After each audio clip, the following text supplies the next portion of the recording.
एक बादशाह का गुलाम घोड़े पर सवार गुरूर के आलम में चला आ रहा था। सामने एक बुजुर्ग आ गए। उन्होंने उस मगरूर गुलाम से कहा, ये अकड़ खाने तो अच्छे नहीं।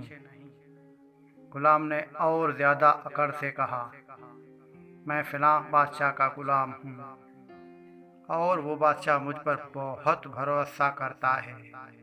जब वो सोता है तो मैं उसकी हिफाजत करता हूँ। जब उसे भूख लगती है तो मैं उसे खाना देता हूँ।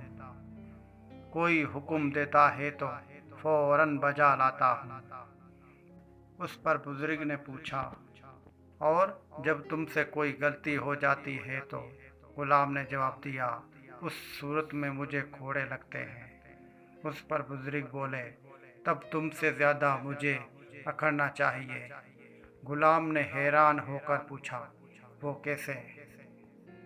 बुजुर्ग बोले, मैं ऐसे बादशाह का गुलाम हूँ कि जब मैं भूखा होता हूँ तो वो मुझे खिलाता है। जब मैं सोता हूँ तो वो हर तरह मेरी हिफाजत करता है।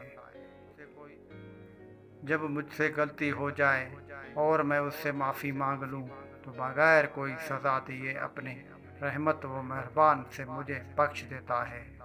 ये सुनकर उस मगरूर गुलाम ने कहा,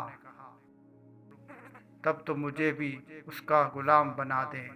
बुजुर्ग फौरन बोले, बस तो फिर अल्लाह का हो जाओ। ऐसा मालिक तुम्हें कहीं नहीं मिलेगा।